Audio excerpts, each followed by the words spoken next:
Pourquoi Dieu n'a-t-il pas détruit Satan dès le début? Cette question traverse l'esprit de millions de croyants.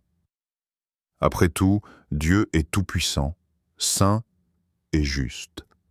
Il hait le mal. Alors pourquoi permettre à celui qui incarne la rébellion, la haine et la corruption de subsister? Pourquoi tolérer sa présence et son influence destructrice dans le monde? Quand on observe la souffrance, la douleur, les injustices et les catastrophes qui ravagent la terre, beaucoup en viennent à cette interrogation. Si Dieu est vraiment bon et souverain, pourquoi ne met-il pas un terme à Satan et à ses œuvres? Ne suffirait-il pas d'un mot, d'un souffle de sa part, pour effacer à jamais l'ennemi de l'humanité? Techniquement, oui, Dieu le pourrait, mais il ne l'a pas fait. Pourquoi? Cette question n'est pas seulement théologique, elle touche directement à notre vision de Dieu, de sa justice et de son amour. Comprendre la raison pour laquelle Satan continue d'exister, malgré la toute-puissance de Dieu, nous plonge au cœur d'un mystère fascinant. Ce mystère nous révèle non pas une faiblesse divine, mais un plan infiniment plus grand que ce que nous pouvons imaginer. Dans ce script, nous allons explorer ensemble les vérités que la Bible enseigne sur ce sujet. Nous verrons qui était Satan avant sa chute, pourquoi il s'est rebellé, ce qui a provoqué sa déchéance et pourquoi Dieu, au lieu de l'anéantir immédiatement, a choisi de permettre son existence jusqu'à aujourd'hui. Tu découvriras également la différence entre anges déchus et démons, l'importance du libre arbitre, la logique derrière le jugement final, et surtout ce que tout cela révèle sur le cœur même de Dieu. Et à la fin de cette réflexion, tu comprendras que, malgré les apparences, le mal n'a pas le dernier mot. Tu verras que le plan divin ne laisse rien au hasard, et que la victoire finale est déjà scellée depuis longtemps. Alors installe-toi, car ce que nous allons partager ensemble peut changer ta manière de voir Dieu, le monde spirituel, et même ta propre vie. 1. L'origine de Satan. De la gloire à la chute. Avant d'être appelé Satan, l'adversaire, il portait un nom qui évoquait la lumière, Lucifer. Ce mot signifie « porteur de lumière », et il n'était pas un ange ordinaire. Selon la Bible, il appartenait à l'ordre le plus élevé des créatures célestes, un chérubin d'une beauté éclatante, orné de pierres précieuses et revêtu de gloire. Il n'était pas seulement magnifique, il occupait une position d'autorité. Beaucoup d'anges le suivaient et reconnaissaient son rôle de chef. Lucifer était placé tout près du trône divin, témoin direct de la majesté et de la splendeur du Créateur. Mais en lui, quelque chose changea. Ce qui avait été son plus grand privilège devint son piège. Sa beauté, sa sagesse et la reconnaissance dont il jouissait firent naître un sentiment dévastateur, l'orgueil. Ce poison subtil s'insinua dans son cœur jusqu'à le déformer complètement. Au lieu de refléter la gloire de Dieu, Lucifer commença à désirer sa propre gloire. Servir ne lui suffisait plus. Il voulait être adoré, élevé au même rang que Dieu, voire au-dessus. La Bible rapporte son ambition. « Je monterai au ciel, j'élèverai mon trône au-dessus des étoiles de Dieu. Je serai semblable au Très-Haut. » Ésaïe 14, 13, 14. Cette pensée fut le début de sa ruine. Son orgueil l'aveugla au point de croire qu'il pouvait rivaliser avec celui qui l'avait créé. Ce fut le premier acte de rébellion dans l'histoire de l'univers. Lucifer cessa d'être le porteur de lumière pour devenir celui qui s'oppose, l'accusateur, l'adversaire, Satan. Mais il ne s'arrêta pas là. Il réussit à entraîner dans sa révolte un tiers des anges. Ces êtres, créés pour adorer Dieu, choisirent la rébellion. Ainsi commença une guerre spirituelle sans précédent. Ce n'était pas une guerre d'égal à égal, car Dieu n'a pas de rival. Mais ce fut une rupture cosmique, un basculement dramatique, des créatures célestes chutant dans l'abîme, perdant leur position d'honneur pour devenir des ennemis du royaume. Satan, autrefois resplendissant, devint le prince des ténèbres. Et c'est ici que commence notre grande question. Pourquoi Dieu, au lieu de le détruire immédiatement, lui a-t-il permis d'exister après une telle trahison? Pourquoi ce choix?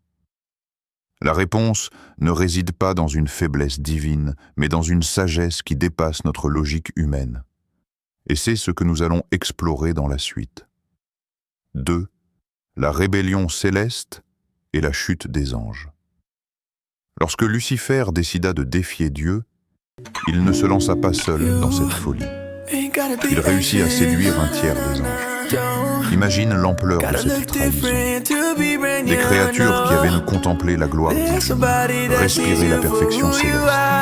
Et pourtant, elles choisirent la rébellion.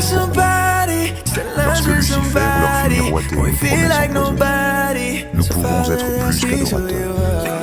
Nous pouvons être cette révolte ne fut pas une simple dissension. Ce fut une guerre spirituelle. La Bible en parle dans Apocalypse. Il y eut une guerre dans le ciel. Michel et ses anges combattirent le dragon. Remarquez un détail important. Ce combat ne fut pas entre Dieu et Satan. Dieu n'a pas besoin de se battre pour affirmer sa puissance. La victoire divine ne s'obtient pas par un duel, elle existe par nature.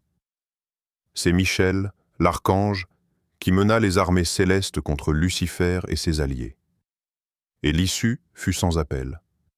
Satan fut vaincu et jeté hors du ciel. Dès cet instant, le sort de Lucifer était scellé. Il ne pouvait plus revenir en arrière. Lui et ses anges furent précipités sur la terre, devenant des ennemis actifs de l'humanité. Leur objectif? Détruire tout ce que Dieu aime, corrompre ce qui est pur, semer le chaos dans la création. Mais même dans cette chute, retenons une vérité essentielle.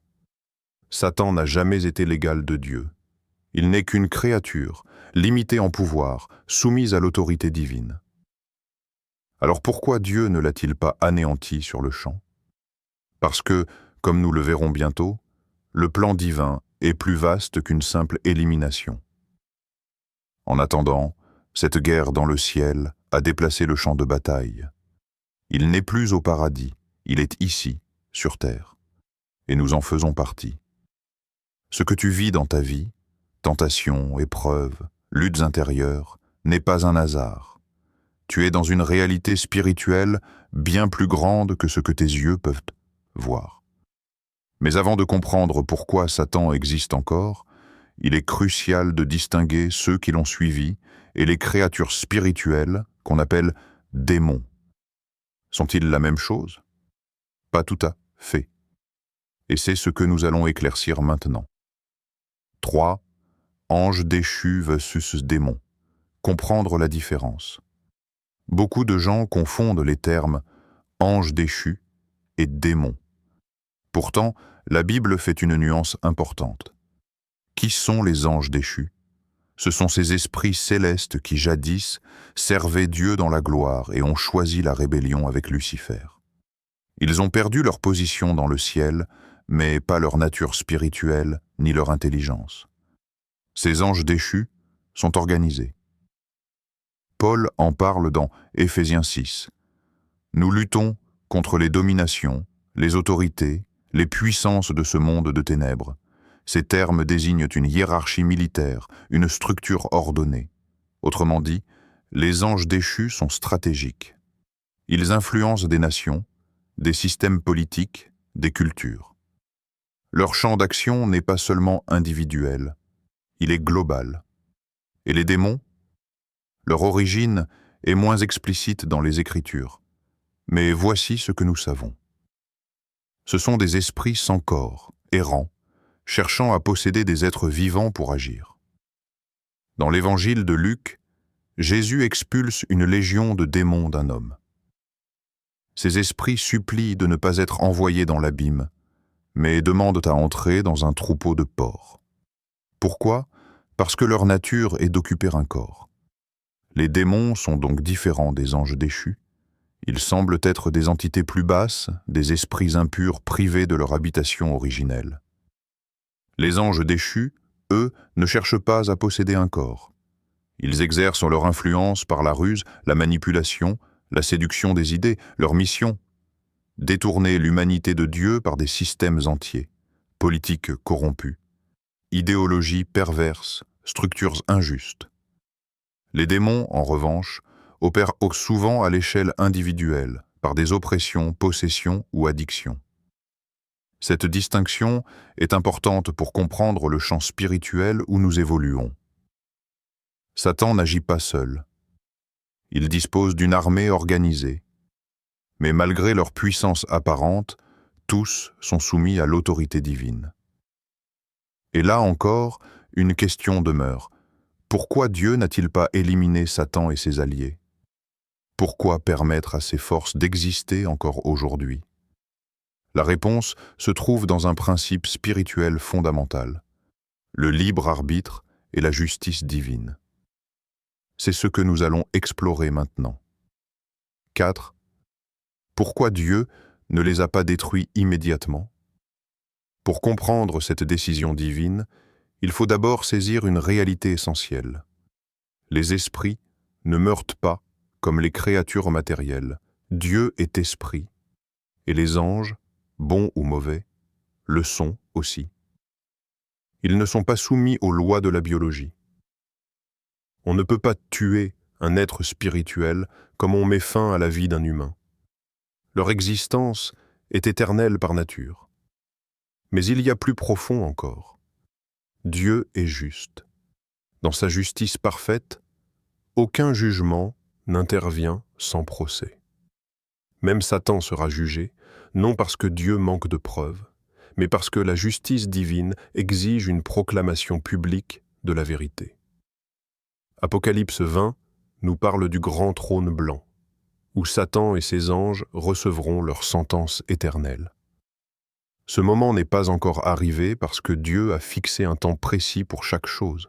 Ensuite, il y a la question du libre arbitre. Dieu a créé des êtres libres, les anges comme les humains. Il aurait pu les programmer pour obéir aveuglément, mais cela aurait annulé l'amour véritable. Car l'amour n'existe que dans la liberté. Si Dieu avait détruit Lucifer dès sa première faute, que se serait-il passé? Toute la création aurait obéi, oui, mais par peur, non par amour. La liberté aurait été une illusion. En laissant Satan vivre, Dieu prouve que son gouvernement n'est pas basé sur la terreur, mais sur la justice et la vérité. Enfin, il y a un aspect que nous comprenons difficilement. La patience de Dieu n'est pas faiblesse, mais amour. Chaque jour qui passe avant le jugement final est un jour où la grâce agit encore, où la possibilité de repentance subsiste pour l'humanité. Même les ténèbres servent, malgré elles, le plan divin. Car Dieu utilise tout, même l'opposition, pour manifester sa gloire et perfectionner ceux qui lui appartiennent. Ainsi, si Satan n'a pas été anéanti, ce n'est pas parce que Dieu ne le peut pas, mais parce qu'il a choisi une voie qui respecte la liberté, affirme la justice et révèle son amour. Une voie où le mal sera un jour détruit, mais seulement après avoir démontré devant tout l'univers que Dieu est juste et bon dans toutes ses voies. 5. Un mal utilisé pour un bien supérieur, le plan divin. À première vue, il semble inconcevable que Dieu permette à Satan de continuer son œuvre destructrice. Pourtant, la Bible révèle une vérité profonde. Dieu peut transformer même les intentions les plus maléfiques pour accomplir un dessein supérieur. Cela ne signifie pas que Dieu approuve le mal ou qu'il s'en réjouit, mais qu'aucune action de l'ennemi ne peut contrecarrer ses plans. Bien au contraire, Dieu se sert souvent des attaques de Satan pour réaliser des victoires spirituelles éclatantes. Regarde l'exemple de Jésus. Dès le début de son ministère, il fut conduit par l'Esprit dans le désert, où Satan le tenta pendant 40 jours. Le diable croyait affaiblir le Fils de Dieu, l'inciter à pécher, à échouer dans sa mission, mais que s'est-il passé? Jésus sortit du désert plus fort, victorieux, ayant prouvé qu'il était l'agneau sans défaut. Ce qui semblait être une attaque fut en réalité une étape essentielle dans la démonstration de son autorité et de sa sainteté. Plus encore, pense à la croix. Satan complota la trahison de Judas, poussa les chefs religieux à condamner Jésus, espérant mettre un terme à l'œuvre du salut. Mais en livrant Christ à la mort, il signa sa propre défaite. La croix, censée être l'instrument de la honte, devint le trône de la victoire. Colossiens 2, 15 dit que Jésus a dépouillé les dominations et les autorités, les livrant publiquement en spectacle, en triomphant d'elles par la croix. Ce que Satan voulait utiliser pour détruire, Dieu l'a transformé en outil de rédemption universelle. Ce principe vaut aussi pour nos vies. Les épreuves, les tentations, les blessures que l'ennemi dirige contre toi peuvent te sembler injustes, insupportables. Mais Dieu a le pouvoir d'en faire un tremplin pour ta croissance spirituelle, une opportunité de manifester sa gloire. L'histoire de Job en est la preuve. Satan reçut la permission de l'éprouver, pensant qu'il ferait tomber ce serviteur fidèle. Mais au lieu de renier Dieu, Job en sortit avec une foi encore plus profonde et une compréhension plus grande de la souveraineté divine. C'est là le cœur du mystère. Dieu ne se contente pas de neutraliser le mal, il le retourne contre lui-même.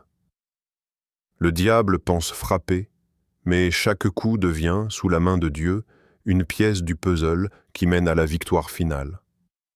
Ainsi, le maintien de Satan en vie ne démontre pas une faiblesse divine, mais une sagesse infinie. Une sagesse qui prouve que Dieu ne perd jamais le contrôle, même dans le chaos. Ce que l'ennemi conçoit pour le mal, Dieu le transforme pour le bien. Genèse 50, 20. Alors, la prochaine fois que tu traverses une épreuve, souviens-toi de ceci.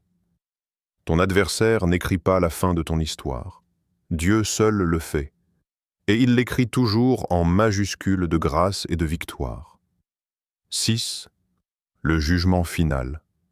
Promesse et restauration. Satan et ses anges déchus ne régneront pas éternellement. Leur liberté actuelle n'est qu'une illusion temporaire. La Bible affirme avec force qu'un jour viendra où leur destin sera scellé pour l'éternité. Apocalypse 20 décrit cette scène majestueuse. Puis je vis un grand trône blanc et celui qui était assis dessus.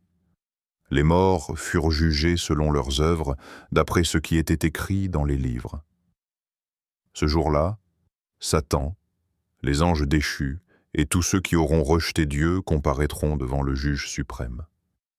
Pourquoi ce jugement n'a-t-il pas encore eu lieu? Parce que Dieu a fixé un moment précis dans son calendrier éternel. Sa justice ne se précipite jamais.